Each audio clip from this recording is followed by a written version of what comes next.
Boa noite, pessoal. Para quem não me conhece, eu sou a Michele, sou coach também. Eu e o Edson viemos da mesma formação, tem algumas pessoas novas. O intuito do grupo Apontando Caminhos é que é para a gente trazer como se fossem pílulas de conhecimento. A gente pretende, com isso, alertar para assuntos interessantes, que tragam conhecimento geral sobre vários assuntos. E o nosso objetivo é realmente apontar o caminho para que cada um se desenvolva e busque se aprofundar nas áreas que mais fizerem sentido para cada um, né? A gente não consegue aqui ter uma profundidade absoluta, vamos dizer assim, em determinados assuntos, porque nós temos pouco tempo, mas a gente pretende trazer, num curto espaço de tempo, um conhecimento bom para que aquelas pessoas busquem se aprofundar.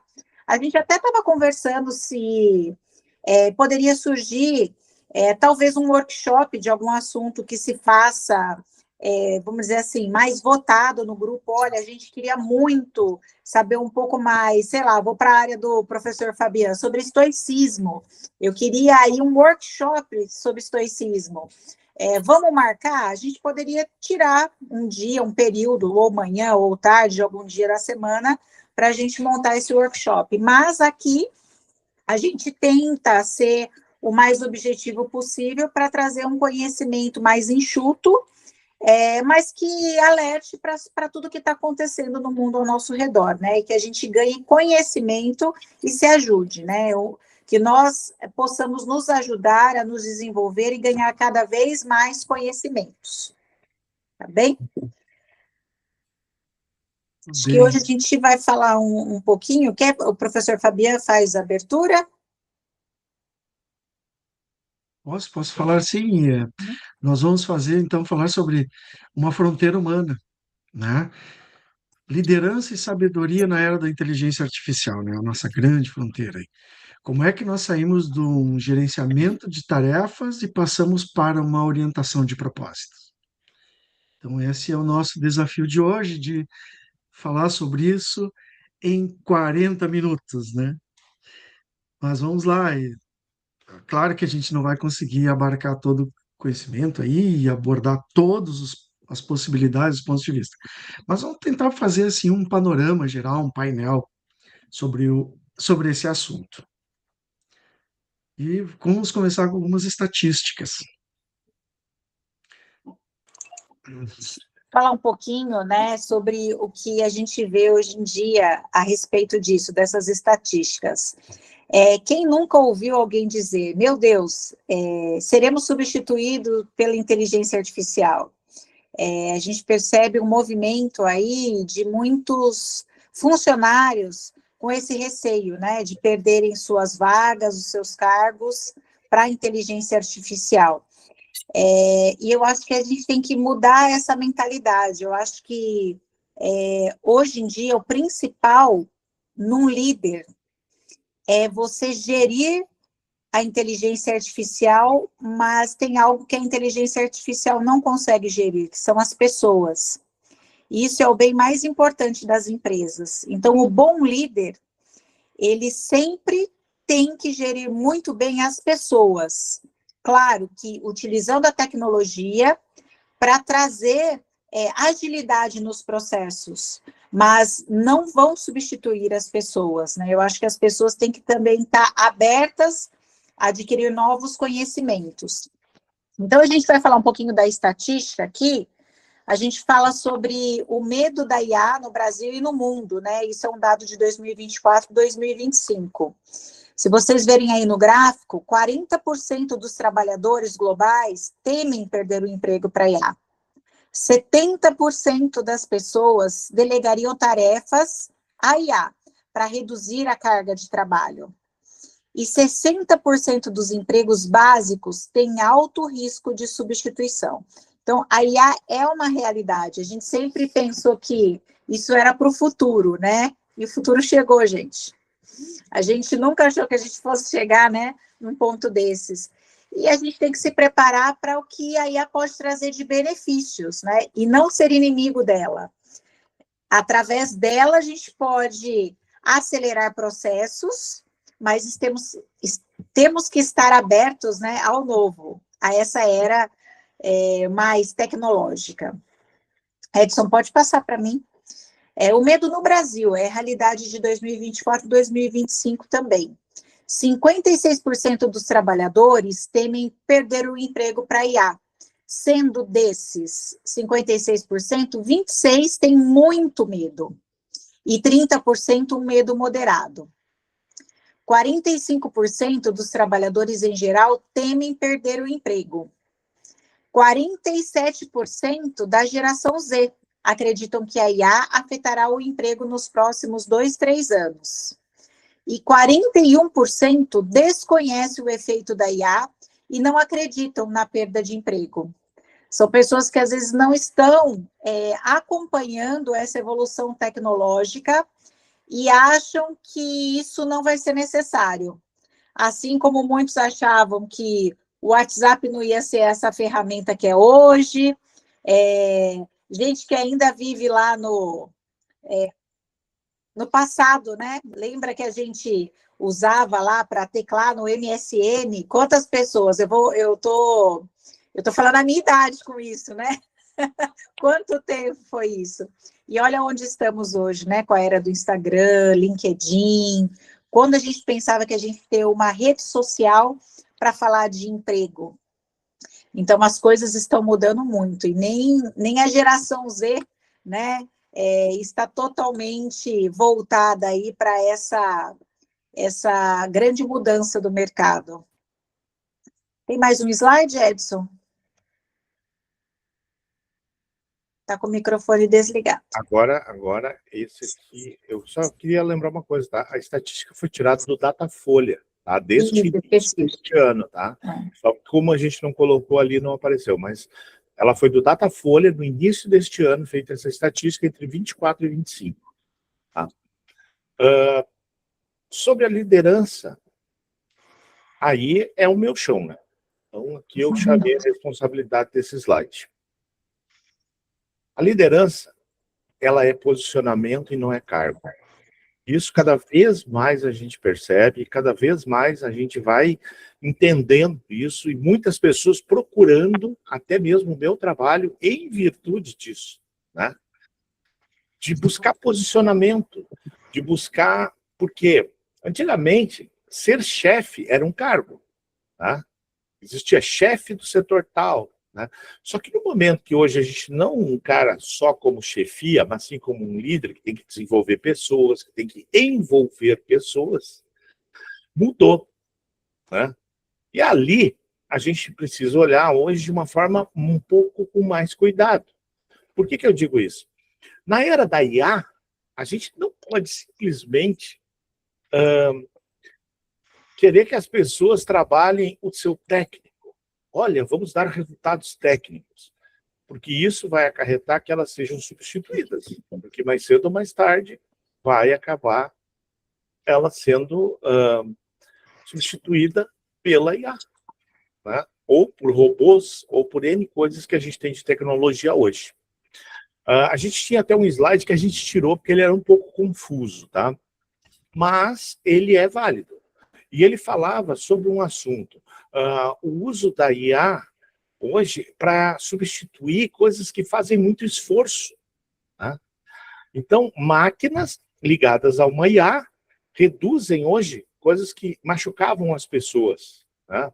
Hoje, por exemplo, trabalhadores das minas, que é uma das coisas mais perigosas que nós temos, né? Um dos empregos mais perigosos, eles acabam não fazendo mais, são robôs, né? E que se ocorrer algum desastre, alguma coisa, eles não vão ter uma perda humana. Só que eles estão também sendo substituídos aos dois lados da moeda. E isso quando eu acho curioso, e eu vou trazer um exemplo aqui, quando eu trabalhava no banco, lá em 2002, começou a fazer a migração das pessoas para o atendimento do autoatendimento, né, no caixa automático. E ali, as pessoas eram totalmente contraditórias. Todo mundo não gosta de mudança. Naturalmente, a pessoa não é assim espontânea para uma mudança, né? Ela resiste no primeiro momento. E ali foi um exemplo que as pessoas não acreditavam. Não, o pessoal lá dentro tem que continuar atendendo, eu vou continuar indo no caixa e tal. Hoje, nem tem mais caixa no banco. Hoje tem um se tiver, e ainda normalmente é o tesoureiro que faz todas as outras funções. Né? É uma realidade. Quando eu entrei no banco, nós éramos 48 funcionários, nós tínhamos 8 só para carimbar cheque. Né? Então, olha como a mudança da tecnologia impacta realmente. Agora, vocês imaginem com a IA. Ela trazendo hoje uma evolução que ela não é mais de ano para ano, né? Ela é do dia para a noite. Né? Um exemplo fácil da gente entender. A IA, há um ano atrás, quando a gente entrava lá, o que a gente via numa IA? Ela fazendo imagem com um homem com 6 dedos. Urso com chifre. Tá? Eu vi várias coisas assim. Hoje, dá uma olhada na perfeição que ela traz nas imagens humanas. Basta olhar para as imagens dos slides que a gente vai trazer. Olha a diferença, em questão de um ano. Tá? Então, aqui, a autoridade, né, funcional versus a autoridade moral. O cargo é uma concessão da empresa, o posicionamento é uma escolha do indivíduo. Tá? E eu vou trazer alguns pontos e depois eu vou linkar para vocês entenderem onde eu quero chegar. Liderar é gerenciar comportamentos, independente do organograma estrutural. Em um mundo digital, o líder se destaca pela sua postura ética e presença, não pelo seu acesso exclusivo a informações. Porque hoje, informação não é mais com a pessoa. Informação é com a tecnologia. Hoje, o deter a informação está disponível para todo mundo. Então, aquele cara que escondia o jogo, que ele tinha informações, que ele era o cara dentro da empresa, hoje ele não é mais. A informação está aberta para todo mundo. Onde é que vai se diferenciar? São as pessoas que lidam com pessoas. O mercado cada vez vai estar mais aberto. Tá? Outra coisa, hoje, a minha função de ser desenvolvedor de pessoas, ela está em alta nas empresas. Por quê? Porque cada vez mais a gente precisa capacitar pessoas a lidar com pessoas. A parte técnica é muito fácil, mas e como é que se trabalha com as pessoas? Como é que se mobiliza as pessoas para que elas vão fazer alguma coisa e para que elas tenham o interesse de fazer? Né? E a grande arte é alinhar o propósito da empresa com o propósito e os valores dos seus funcionários. Quando a gente consegue fazer o colaborador entender e querer compartilhar, tá, com a empresa, aquele propósito dele está alinhado, ele consegue. Aí a empresa vai sempre evoluir. Agora, quando não está alinhado, como é que faz? Né? E hoje a arte do líder é isso, é alinhar pessoas. É através do comportamento, através dos propósitos, através dos valores, ele alinhar essas pessoas. E uma coisa importante, nós precisamos hoje fazer com que as pessoas se conscientizem que isso aqui não é mais um futuro, como a própria Michelle falou, é realidade. O futuro chegou. Então não adianta a gente espernear e dizer, não, isso não vai acontecer, eu vou negar que a minha função vai acabar. Não. O que eu preciso é entender onde a minha função vai continuar existindo e qual é o foco que eu tenho que dar para a minha profissão para que eu continue nela. Tá? Então, a adaptação ela vai ser fundamental. E aqui nós temos uma citação. A liderança não é sobre títulos, posições ou fluxogramas. É sobre uma vida influenciando outra vida. Tá? E é isso que muda o jogo. E mesmo em tempos de IA, nós sempre vamos precisar de pessoas que ajudem e influenciem pessoas. E o Apontando o Caminho surge por isso. Surge para ajudar pessoas a ajudar pessoas. Né? E por isso que a gente está aqui hoje. Quero passar a palavra para o Fabian, e daqui ele segue, porque a oportunidade da gente ouvir ele hoje, eu quero que ele conduza a nossa live. Né? Já dei o meu parecer, a Michelle já trouxe aqui uma estatística, e agora, Fabian, contigo. Obrigado, Edson. Então, nós vamos em frente agora aí na próxima lâmina, começar a falar dessa liderança, então, em tempos de IA. Como eu faço para manter a confiança em ambientes híbridos? Eu tenho aquele funcionário que está na empresa, tem aquele que trabalha para mim, né? Eu trabalho como um chefe dele, né? Eu sou um líder dentro do negócio. Como é que eu sei que ele está realmente trabalhando, sendo que ele está num outro lugar?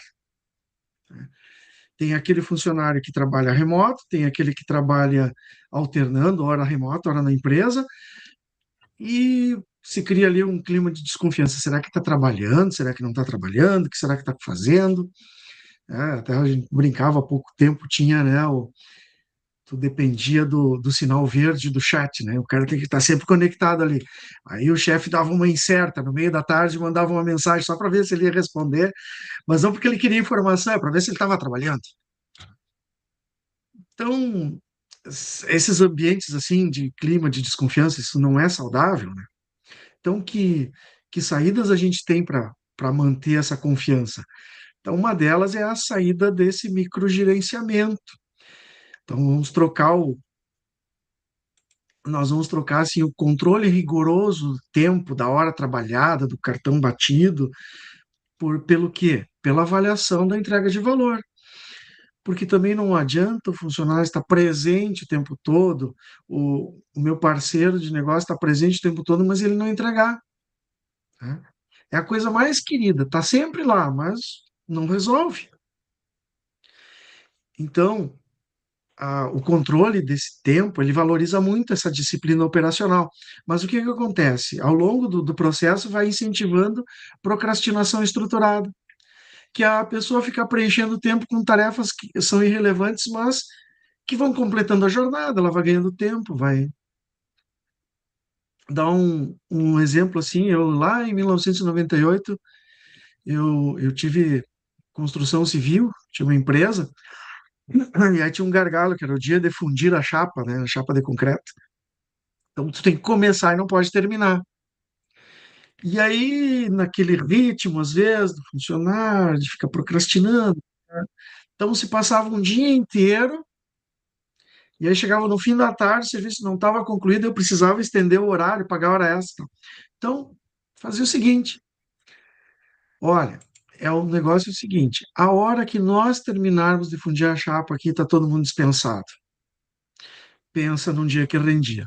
E aí, quando terminava, ainda às vezes desciam lá da obra, estava esperando com eles com aquele bom e velho latão, né, com a carne lá e uma gelada ali, uma cerveja para a gente comemorar junto que nós tínhamos conseguido resolver. Então, numa entrega de valor, a gente valoriza a eficiência. Se o problema é complexo e foi resolvido em 15 minutos, porque a equipe tem uma expertise acumulada, o valor é o problema resolvido, não é o tempo que se passou na empresa para resolver. Então, a gente tem um surgimento desse modelo lá, primeiramente, foi lá na Itália, né, que as pessoas começaram a trabalhar nas empresas por tarefas. E hoje, aqui no Brasil, eu acho que o exemplo mais perto que eu tenho aqui em São Leopoldo é da SAP, onde o funcionário ele recebe uma tarefa para resolver e ele tem um prazo para cumprir aquela tarefa. Se ele fizer em menos tempo, beleza, mérito dele. Mas o importante é que ele resolva. Quando eu foco na entrega de valor, eu dou autonomia e dou confiança. O profissional, ele ganha liberdade para gerir a sua própria energia. Então, isso aumenta o engajamento e a responsabilidade. Eu estou estimulando a inovação. Quando o foco é resultado, as pessoas buscam formas mais inteligentes, mais rápidas e eficientes para resolver, ao invés de só ficar cumprindo tabela. Eu reduzo a ansiedade do presenteísmo, eu foco naquilo que realmente importa, né? O burnout causado por tarefas burocráticas inúteis, esquece isso. A diferença do controle para a entrega de valor. Controle do tempo, eu tinha folha de pontos e horas extras. Entrega de valor, eu tenho objetivos e resultados chaves. No controle do tempo, lista de tarefas infinitas. né? Na entrega de valor, priorização. Eu vou falar um pouquinho lá do princípio de Pareto, né? 80-20. Às vezes, com 20% das tarefas, a gente resolve 80% do problema. No controle do tempo, eu tenho microgerenciamento de processos e prazos. Na entrega de valor, alinhamento de expectativas e prazos. Eu deixo de ter aquelas reuniões infinitas para ter reuniões de alinhamento e desbloqueio. Ao invés daquelas reuniões sonolentas, né, que alguém ficava falando o que estava fazendo e os seus problemas. Não, vamos direto aqui, ó. Como é que a gente resolve isso? Aí o que que eu vou fazer? Eu vou começar a aumentar o nível de confiança. Mas como é que eu faço para aumentar esse nível de confiança? Então, ali a gente falou nos rituais de conexão. O que seriam esses rituais de conexão? Nada mais é do que a criação de espaços que são mais intencionais. Para quê? Para conversas informais, alinhamento emocional da equipe, principalmente isso. Então, eu posso criar algumas atividades. Ó. Por exemplo, como é que eu posso fazer um check-in ou um check-out emocional? Reúno a turma lá de vez em quando e dou para elas assim 30 segundos antes de abrir a pauta e cada um responde assim: com que sentimento você chegou até essa reunião? Qual é a tua meteorologia interna? Tu tá nublado, tu tá tempestade, tu tá no sol, tá... Como é que é isso? E as pessoas têm essa possibilidade de dizer o que estão sentindo. Você não vai julgar a, a produtividade, mas vai fazer com que a pessoa sinta confiança no grupo, porque ali também se faz espaços de escuta. Pode-se criar uma reunião quinzenal, sem uma pauta técnica. O objetivo é apenas ventilar o que está difícil e celebrar o que está bom. E aí pode trazer coisas como: o que mais te deu orgulho em realizar essa semana? Qual foi o teu maior desafio que você enfrentou no trabalho agora? Mas também, como é que nós podemos te apoiar na próxima semana? Não é um espaço para resoluções imediatas ou julgamentos, mas é um espaço de escutativa. Isso está faltando muito. O líder, ele precisa lembrar que ele tem dois ouvidos e só uma boca. Então, ele precisa ouvir mais. Um outro espaço que eu tive a oportunidade, numa escola, que nós tínhamos lá o café com assunto, uma vez por mês. Né? O café com assunto era um. E esse café com assunto pode ser virtual, ele não precisa ser presencial. Então, é uma troca de saberes. Eu vou compartilhar aquilo que eu estou estudando, aquilo que eu estou projetando, aquilo que eu. Pode ser um livro, pode ser uma meditação, pode ser uma técnica nova, né? Mas o intuito é humanizar o colega, tirar o foco que é exclusivo da função. E por aí vai, né? A gente pode ir relacionando várias dinâmicas desse sentido. Na questão ali da confiança, né? Equipes remotas, né? A confiança vai permitir que esse trabalho chegue ao destino sem dúvida. Por quê? Porque da confiança para a presença, eu vou transferir para a confiança no resultado. No remoto, o maior inimigo da confiança é o microgerenciamento, que é é o controle rigoroso do tempo. Mas eu preciso definir acordos claros. Vamos definir o que é o sucesso da tarefa antes dela começar. Se o resultado esperado, que é o valor, ficou muito claro para a equipe, a gente não precisa se preocupar se a pessoa parou para almoçar às 12 e voltou às 14, porque ela vai entregar. Mas aqui exige uma transparência radical, que é uma dificuldade para a gente. Né? A gente pode usar murais compartilhados para que todos verem o progresso de todos. Ah, aquela necessidade está perguntando no que tu está trabalhando, isso desaparece. E aí surge, no que eu posso te ajudar? Uma outra coisa que a gente pode, ah, como líder, né, institucionalizar ou demonstrar é que a equipe sinta que o líder não é um robô de produtividade, porque elas vão começar a se esconder por medo, vão começar a esconder seus resultados. A confiança ela tem que ser bidirecional, eu tenho que confiar nos meus liderados e os liderados têm que confiar em mim. E às vezes eu vou ter que admitir numa chamada de vídeo ou em algum momento, olha, eu não sei como resolver isso, tá? A gente precisa estudar junto aí.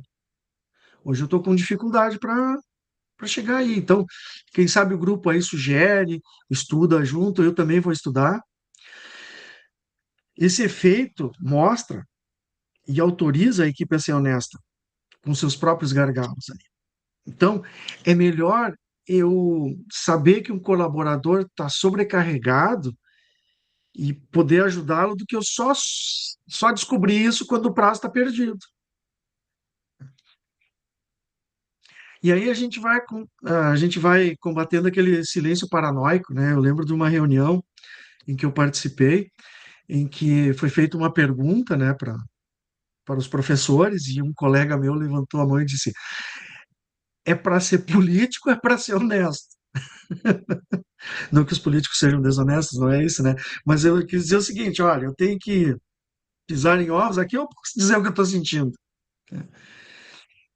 E aí disseram para ele que ele podia ser honesto, e ele foi demitido uma semana depois. Mas enfim, então esse tipo de coisa não pode acontecer, né? Porque daí você quebra, né, todo mundo, né? Ah, então temos que combater esse silêncio paranoico, porque as pessoas estão com medo, né? Aquela coisa, cabeças vão rolar. Não tem mais espaço para isso. A gente tem que estabelecer regras de intenção clara. Quando eu envio uma mensagem, eu digo qual é a urgência daquilo, ou eu digo, olha, tu não precisa responder isso agora, porque eu sei que tu está fazendo outra coisa, mas assim que tu puder, tu já me responda, sabe? O líder ele precisa reduzir essa ansiedade do controle. Estou me demorando um pouquinho nessa tela, mas é que eu e o Edson nós chegamos à conclusão que ela era quase que central, quase que o coração do dia de hoje. Então eu preciso ver o lado humano do outro lado da tela. Isso vai gerar confiança interpessoal. E é essa confiança interpessoal que vai segurar a equipe em momentos de crise. Fazer reuniões um a um, fazer os rituais de conexão, tudo isso vai gerando confiança, porque vai dando coerência, vai dando previsibilidade para as coisas. A, a confiança remota, ela está baseada na previsibilidade do comportamento. É muito ruim eu trabalhar com um líder que eu não sei como é que ele vai reagir, ou trabalhar com uma equipe que eu não sei como vai reagir. Então, coisa simples, ó. Ah, cumprir o que se promete. Se você diz que eu vou dar um feedback na terça-feira, vamos dar o feedback na terça-feira. Ser justo nas avaliações, tá? Avaliar pelo valor entregue, não por quem falou mais na reunião, ou por quem estava mais tempo online. Estava online, mas não quer dizer que vai entregar. Então, todas essas coisas vão criando um ambiente de confiança. E isso é muito importante, né? Principalmente nesses ambientes híbridos, onde eu vou trabalhar essa trabalhar com equipes que não são presenciais. Para isso, eu preciso que, para criar essa confiança, né? Então, eu preciso de transparência. A transparência é o pilar da confiança. Compartilhar o porquê das decisões, não só apenas o quê.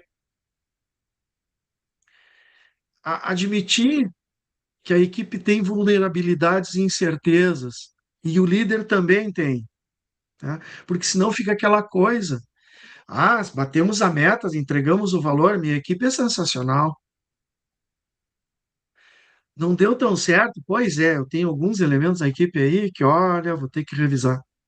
Não. A vitória é de todos e quando a coisa não vai tão bem, também é de todos, inclusive do seu líder.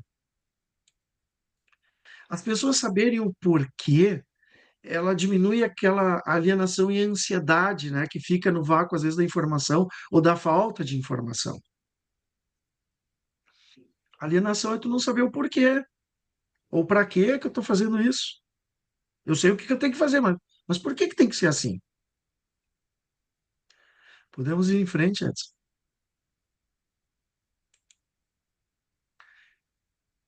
Ah, o líder ele tem que ter um olhar crítico, tá? O líder ele precisa ter um olhar crítico. Esse é o papel do líder e também estimular que as pessoas tenham um olhar crítico. Qual é a minha responsabilidade enquanto liderança em tempos de IA? É também questionar e identificar preconceitos que podem estar nos algoritmos. Vamos utilizar a diversidade cognitiva do grupo. A IA pode até processar os dados, mas é o líder e a equipe que vão validar. Hum, Eu vou dar um exemplo aqui, ó. De algum tempo, não sei se ainda é assim que o algoritmo avalia, mas, por exemplo, um cadastro do banco, do plano de saúde. Eu sou divorciado e tenho 2 filhos. Isso diminuía o meu score dentro do banco para um empréstimo, por exemplo. Porque eu tenho que pagar pensão, então talvez eu seja um cara que não vai pagar em algum aperto. Ou o plano de saúde, dependendo da minha condição física ou da minha idade, o plano de saúde pode não me querer como cliente. A IA tem um pensamento em série e ela até pode nos dizer o caminho porque a gente tem que seguir a partir da análise de dados. Mas a IA não consegue nos dizer se nós estamos no caminho do certo, caminhando certo. Nós estamos no caminho do bem e do mal. Eu vou polarizar um pouco. E eu vou dar um exemplo de um pensamento serial da nossa história. Hitler. Hitler tinha um pensamento serial. Eu tenho pessoas dentro do país que não conseguem produzir mais porque elas estão numa idade que não é mais produtiva ou porque elas têm alguma deficiência física, alguma coisa que as impede de serem produtivas e elas geram um custo. Eu preciso diminuir o custo. Então eu elimino essas pessoas e diminuo o custo. Então isso é um pensamento serial. Se eu fizer uma pergunta, como é que eu elimino o custo para uma IA, ela vai me dizer, olha, reduz isso, reduz aquilo, reduz aquele outro. De forma fria. Agora eu preciso ter um outro olhar, às vezes, para essa análise, né? E esse olhar quem dá é o pensamento humano. O pensamento humano aprende e se desenvolve de uma forma muito mais ampla, que inclui o quê? Inclui a possibilidade de consciência. E aí nós começamos a ver onde termina a IA e começa o ser humano.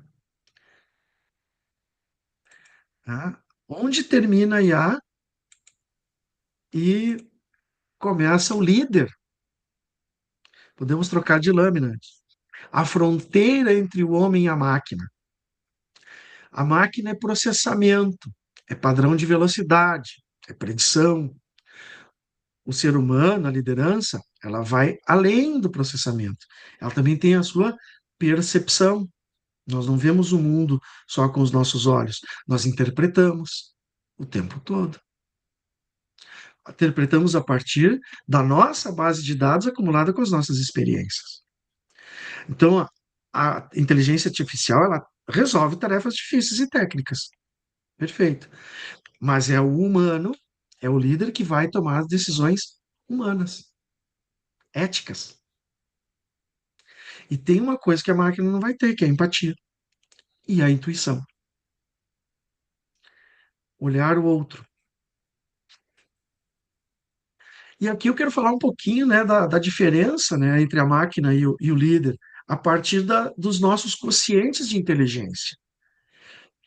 A máquina ela é serial, ela tem QI, Ela tem um pensamento serial, lógico e analítico, baseado no nosso cérebro. Nós temos um pensamento que é serial, que é lógico, que é analítico, que é linear e é neutro. E um pensamento que responde a uma pergunta, o quê. Mas a máquina não tem um pensamento, não tem uma inteligência de quê, um consciente emocional, uma inteligência emocional. Se o QI é o pensamento serial, o QE é o pensamento associativo. É a inteligência emocional, também é a inteligência do nosso corpo. É aquela que nos coloca em estado de alerta, por exemplo, né? A aprendizagem do QE, ela é associativa e ela vai responder a pergunta como? Hoje já se fala em bio-IA, que seria a mescla, tá, dessas inteligências e a possibilidade de nós termos uma inteligência biohíbrida, ou se fala também em computação biológica, o que possibilitaria a IA ter uma inteligência emocional semelhante à inteligência humana. Porém, existe uma outra inteligência que é única no ser humano, que é o QS, que está se falando que é uns, não sei se 20, chega a 20 anos, que esse é o nosso quociente espiritual. E, por favor, quando eu falar agora aqui em espiritual, espiritualidade é uma coisa, religiões é outra coisa, vamos separar, tá? A religião, ela é cultural, eu aprendo. O QS é inato, eu nasci com isso. É uma das minhas dimensões, é uma das minhas inteligências. E o QS, ele é pensamento unitivo e integrativo, ele integra o QI e o QE. É a inteligência que nos permite extrair sentido, nos permite contextualizar e transformar. Por isso nós somos seres sencientes, ou seja, ao contrário da máquina, nós temos consciência e somos conscientes de que somos conscientes. E a pergunta que vai se responder é por quê e para quê? E é essa inteligência que vai nos conferir sentido, propósito. A pessoa alienada, ela não consegue responder essas perguntas, nem fazer essas perguntas. O que é o que nos dá possibilidade de escolha, nos dá capacidade moral, nos dá capacidade de amenizar normas rígidas com compreensão e compaixão, mas também nos dá a capacidade de medir o quanto a compaixão e a compreensão chegaram ao seu limite. Enfim, então dava para fazer quase que um workshop só sobre essas três, né?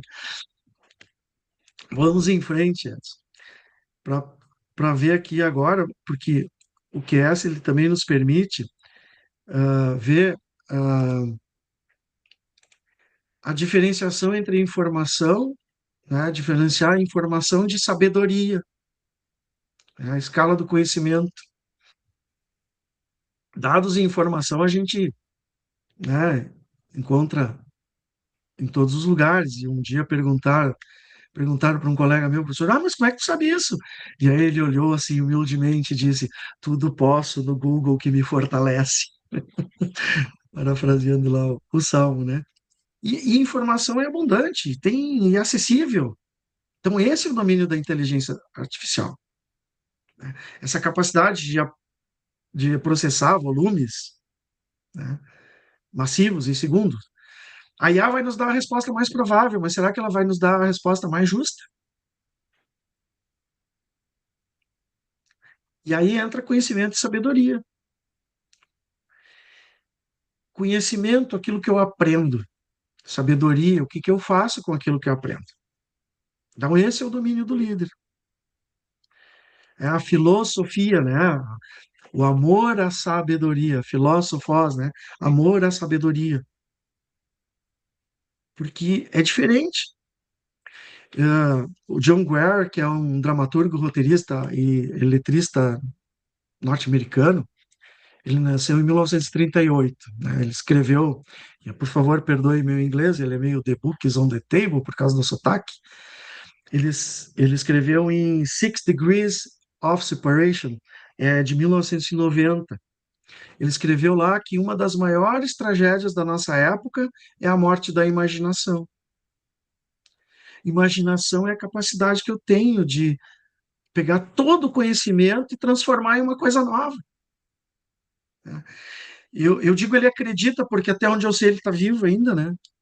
Em 2013, ele estava vivo ainda. E ele acredita que a imaginação é o passaporte que nós criamos para nos levar até o mundo real.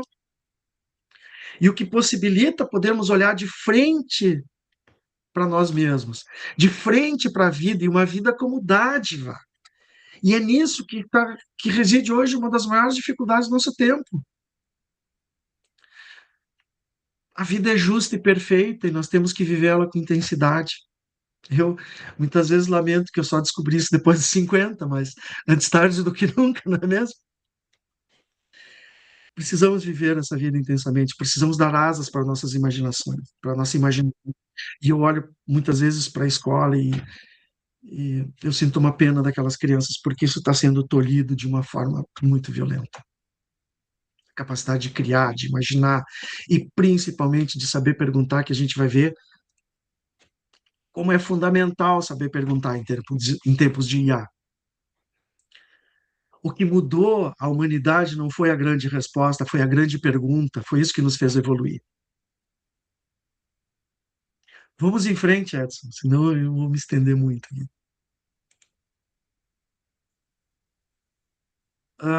O líder como orientador de propósitos, né? Olha como propósito, QS, o líder tem que ter isso muito presente, muito forte, né? Eu tenho que deixar de ser só um gestor de tarefas e ficar controlando o operacional, processos, execução, checklist, né, para ser um orientador de propósito. Para que estamos fazendo isso? Isso que nós estamos fazendo hoje, ele nos conecta, né, esse trabalho diário, ele nos conecta com um objetivo maior. Pessoas não vão se engajar por algoritmos, elas vão se engajar por uma causa. E essa causa tem que ressoar os seus valores.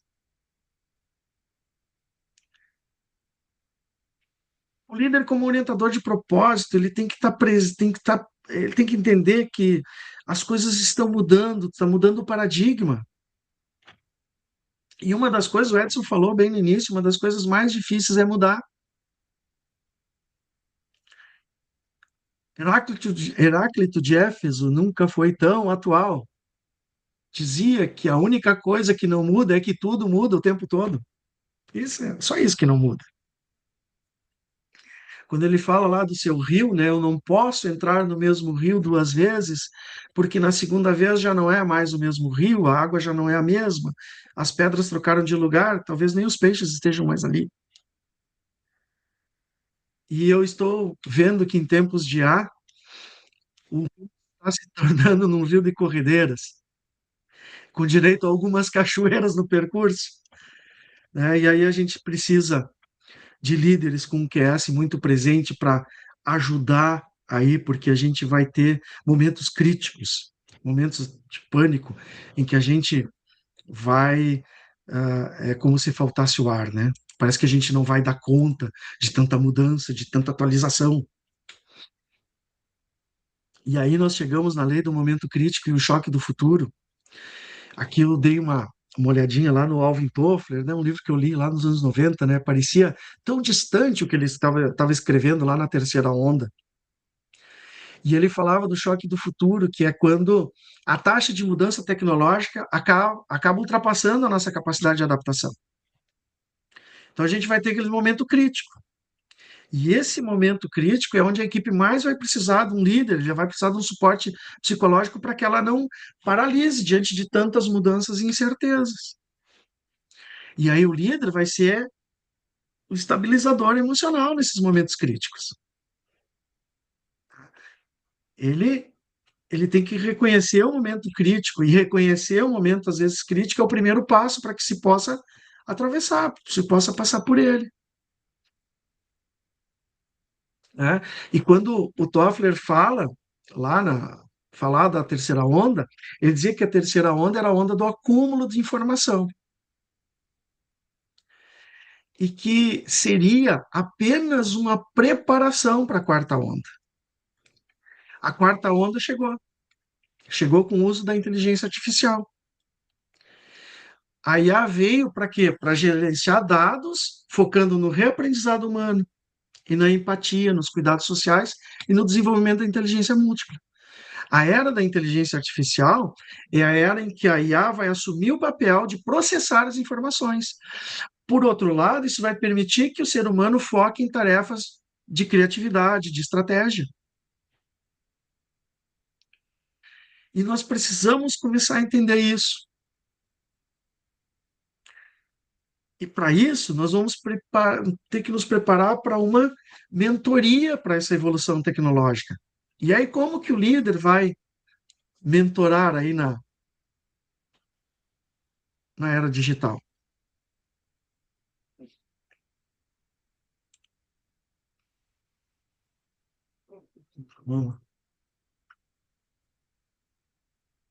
O líder vai começar a mostrar para as pessoas que elas vão precisar se adaptar e muito, mas como que elas vão fazer isso? Com o aprendizado contínuo. Hoje já se fala nas escolas em recuperação continuada e não terapêutica, como se falava antigamente, lá nos meus tempos de colégio, tinha recuperação terapêutica. Hoje, a recuperação é continuada. Já se fala na formação continuada dos professores. Você não para de estudar. Tu tem que estar sempre estudando e se adaptando. Isso vai ser o pilar do desenvolvimento profissional de qualquer um. O foco agora não é mais no volume de conhecimento, mas nas habilidades e competências. E hoje nós trabalhamos em sala de aula com isso, com habilidades e competências. E eu vejo, assim, muitos colegas se batendo numa dificuldade imensa de lidar com isso. Desenvolver competências comportamentais, né? Empatia, negociação, ética, interação, transpessoalidade, interpessoalidade. E isso a IA não replica. E esse vai ser o nosso diferencial humano. E a gente precisa não só eu ter isso, mas eu estimular isso nas pessoas que me seguem, nas pessoas que trabalham comigo. E principalmente a arte da pergunta. Ensinar a, a equipe a fazer a pergunta certa. Quanto melhor o prompt, aquele que eu coloco lá na IA, que é aquela pergunta que eu vou fazer, melhor a resposta. Né? Melhor eu vou extrair o melhor da máquina, mas eu tenho que saber perguntar. E se perdeu isso. Nós perdemos isso, a arte da pergunta, eu falei antes, são as perguntas que movem a humanidade, não as respostas. Vamos mais um pouquinho, Edson. E a Michelle falou lá no início, nas estatísticas, do medo, né? Que as pessoas têm de serem substituídas, né? Ah, de se tornarem inaproveitáveis, né? De perderem as suas funções. A grande virada de chave para a gente passar do medo é começar a pensar no sentido de colaboração. A IA não vai substituir o humano. O que vai substituir o humano é o humano que usa a IA.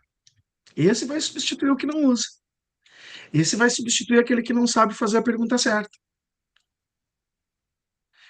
E aí a gente precisa incentivar as pessoas a perderem o medo de errar na ferramenta nova. O erro controlado faz parte do aprendizado. Eu digo para os meus alunos, aqui é o lugar. Ai, professor, mas se eu for lá na frente e estiver errado. Eu digo, que legal que está errado. Quem erra, quem vem aqui na frente erra e ganha ponto extra. Pela coragem de ter vindo aqui. Mas aqui é o lugar de errar. Para depois não errar lá fora, na vida. Lá é mais cruel a coisa. E a gente precisa criar essas situações de possibilidade de erro controlado para que as pessoas possam aprender. O erro não é um fracasso, é uma possibilidade de aprender. A tecnologia ela aumenta a nossa capacidade analítica e produtiva, mas ela não anula a nossa identidade de julgamento. Em 1996, um professor meu lá na Unicinos, o professor Celso Cândido, ele escreveu um artigo muito interessante, que era o fim do proletariado industrial e o surgimento de um operário intelectual. Muito pertinente para aquele momento, né? A era da IA, ela vem para ser a era do autoconhecimento e da cocriação. A sociedade não vai se mover de um modelo de homem-máquina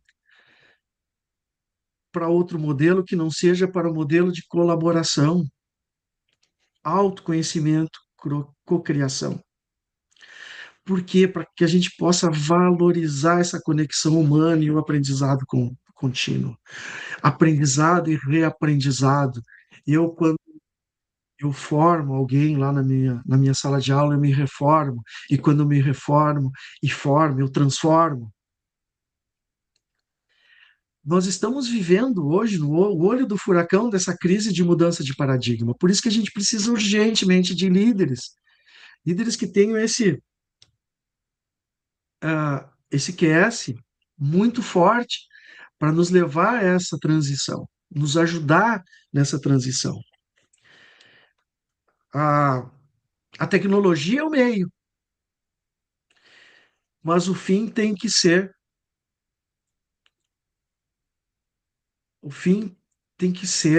o florescimento humano. Essa é a finalidade. A tecnologia, a IA, ela pode sim acelerar o caminho, né? E está acelerando. Mas o líder deve saber, o líder deve ser aquele que sabe para onde o caminho deve levar. E se esse é o caminho mais certo ou não. Mas e aí, como fazer isso? Então, sintetizei aqui a possibilidade de alguns passos, assim, para a gente começar. Não quer dizer que agora eu vou transformar tudo de imediato. Não. Mas eu posso começar refletindo sobre os meus posicionamentos como líder, agora que estamos entrando na era digital. Eu posso começar a adotar a transparência, a confiança como uma prática diária. Eu vou inserindo isso aos poucos, até para as pessoas também irem se acostumando com isso. Mudanças radicais não não prosperam, mas aos poucos eu vou introduzindo as mudanças. Eu lembrei de um caso, eu trabalhei com construção civil até 1998, e aí nós tivemos aquela quebradeira geral da indústria do calçado aqui na região do Vale dos Sinos, e eu trabalhava para muitos empresários calçadistas. E, claro, a gente acabou saindo do ramo da construção porque acabou o investimento, foi uma crise danada com aquela dolarização e tal. E voltei para a sala de aula e eu sempre me destaquei nos lugares em que eu vou, porque eu gosto muito de fazer projetos de captação de recursos. E por causa disso, acabei sendo convidado para trabalhar numa Secretaria de Desenvolvimento Econômico e Social em São Leopoldo, para fazer ah, projetos de captação de recursos, e entrei lá como diretor do Banco de Microcrédito. E aí, eu cheguei lá e tal, né? E aí, sabe, né, quando chegou o chefe novo, o diretor novo tá aí, as pessoas passavam, né, olhando, e ó o homem chegou, o homem chegou. Eu entrava na sala, sumia todo mundo, né? Iam todos trabalhar, né? Porque para mostrar que estavam trabalhando. E aí eu marquei, eu comecei numa segunda-feira, marquei uma reunião de manhã cedo às 8 da manhã. Quando eles chegaram na reunião, tinha um café servido, com alguns petiscos e uma coisa bem. E aí o pessoal começou timidamente, foram se servindo, foram sentando, montei uma mesa comprida, assim, para todos ficarem ao redor. E aí aquele silêncio paranoico de que eu falava antes estava instalado. E lá pelas tantas, né, para quebrar o gelo, né, a gerente da unidade lá do Banco de Microcrédito, que é um banco de fomento para pequenos empresários, ela me olhou e perguntou: muito bem, senhor Fabian, né? E aí, nessa época eu estava dividindo as duas coisas, né? Eu estava em sala de aula e estava ali. Perguntou: como é que o senhor quer ser chamado? Como professor ou como diretor? Eu disse: olha, me chama pelo meu nome, que eu sou um cara simples, né? Apesar de sou grande, grandalhão assim, mas o meu nome é pequenininho. tá bom para mim. Me chama pelo meu nome. E como é que o senhor quer que a gente trabalhe a partir de agora? Eu disse, olha, eu quero que vocês trabalhem do mesmo jeito que vocês estavam trabalhando. Quando eu falei isso, eles, assim, parece que eles aliviaram. Ah, sério mesmo? Sim, continue fazendo o que vocês estavam fazendo sempre, só que eu vou querer uma coisa de vocês. Eu quero que toda sexta-feira, eu quero que vocês me entreguem um relatório de como é que foi a semana, o que que vocês produziram, o que que vocês fizeram, o que que veio de projeto, o que que veio de processo, o que que foi liberado de crédito. Porque eu preciso saber como é que as coisas estão andando, até porque os meus eu defendo. Aqueles que estão comigo, próximos a mim, eu defendo. E para eu defender vocês, eu preciso saber o que está acontecendo.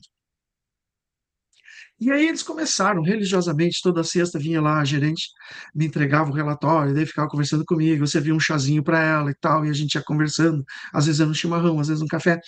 E ela foi relaxando e começou a me contar as coisas, como é que aconteciam. E a partir disso, lá no segundo mês, eu comecei a escuta, e se a gente fizesse assim, um pouquinho diferente? Se a gente olhasse por esse lado aqui, se a gente começar. E aí fui implementando pequenas mudanças. E no final do ano nós ganhamos o prêmio, né, da unidade de microcrédito no Rio Grande do Sul, que mais conseguiu fechar negócio.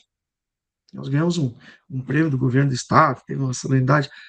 E eu fiz o quê? Ter a equipe lá na frente. Isso é mérito de vocês. Então eu tenho que ser a estabilidade emocional que a equipe precisa.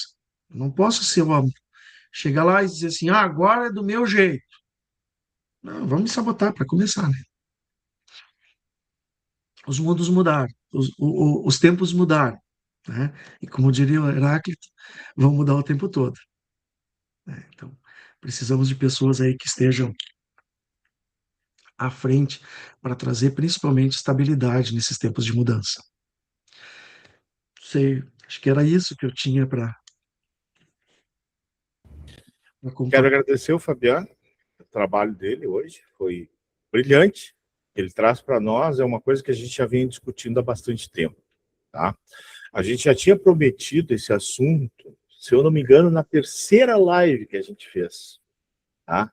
Falar sobre essa mudança que a gente está tendo. E da terceira live para cá, muita coisa já mudou, sabe? Se a gente fizer essa live daqui a 3 meses, provavelmente a gente já tem outra visão, outra coisa para acrescentar, porque a coisa é muito rápida. O que eu quero dizer para vocês é o seguinte, a IA hoje, eu criei uma IA socrática. Ela não pode me dar respostas, ela só pode me fazer perguntas. Tá? Quando eu levo um assunto para ela, ela é obrigada a me perguntar sobre o assunto para que eu desenvolva o meu pensamento. Eu criei um prompt para isso. Eu tenho hoje uma IA que me pergunta, ela não responde. Tá? E cada vez mais eu tenho incentivado pessoas que trabalham junto comigo ou que fazem uma mentoria a perguntar. Porque isso vai ser onde nós vamos conseguir dominar essa tecnologia maluca que evolui todo dia. Perguntando e aprendendo, buscando a evolução diária. Só que a evolução, ela não está no visível. A nossa evolução, ela está naquilo que para nós é invisível. Tá? O Fabiano trouxe com muita propriedade o QI, o QS, o QE, mas principalmente o QS, que é o que rege o ser humano, que o diferencia de qualquer máquina, e ela nunca uma máquina vai nos substituir enquanto for o quociente espiritual. Tá? Eu quero dizer para vocês que a segurança da humanidade está no quociente espiritual. Tá? O restante, a gente não sabe. Talvez a máquina cada vez vá nos substituindo mais. Tá? Mas, enquanto a gente tiver uma ligação espiritual com um eu superior, seja ele qual for, e quando nós tivermos propósito, valores e diferenciação entre tudo isso, nunca a máquina vai nos substituir. E o líder tem a obrigação de primeiro aprender e entender esses conscientes, botar na vida dele e fazer a diferença na vida das pessoas. Eu tenho aqui muitas pessoas que usam esse quociente. Tá? Eu, dentro do banco, há 20 anos atrás, né, quer dizer, fiquei 20 anos no banco, eu estou há já 16 fora do banco, tá? eu já usava o QS sem saber. Hoje eu uso ele como uma ferramenta. Naquela época eu aprendi por, sei lá, intuição, mas foi o que fez fazer o diferencial. Só que hoje, com essa tecnologia maluca, é a única coisa que vai nos diferenciar. E por isso, a gente trouxe esse assunto hoje. A gente quer compartilhar com vocês coisas deste nível. Infelizmente, é uma hora é muito pouco para se falar sobre um assunto tão grande, tão importante e tão latente no nosso dia a dia. A gente vive isso hoje. Quem aqui nunca usou uma IA? Eu duvido. Ou se não usou, usou por tabela. Porque quando ligou para alguém, ele foi atendido por uma IA. Né? Até isso, hoje, tem uma perfeição tão grande que eu estava conversando com uma pessoa que ficou quase meia hora falando com uma pessoa e achando que era ela e estava falando com a IA dela. Então, é isso. Mas a capacidade de fazer perguntas vai ser a nossa ferramenta daqui para frente. Tá? E o QS é o nosso escudo. Nunca a IA vai nos pegar. Tá? Levem isso a sério, entendam isso, e eu garanto para vocês que vocês vão ser sempre grandes líderes. E mais, o líder de si mesmo, o líder das pessoas que são dentro da sua casa, dentro dos seus colaboradores, diante de todo mundo que você tem contato. Tá? Ser líder é muito mais do que ter conhecimento. Tá? Antes, o chefe bastava ter conhecimento. Quem sabia mais era chefe. Hoje, não. Hoje, o líder é aquele que consegue mobilizar as pessoas e manter elas, mesmo nessa loucura que a gente tem hoje, com sanidade. Né? Então, agradeço a vocês. Obrigado, Fabiano. O material hoje foi top. Né? Obrigado, Michele, né? Participação com a gente.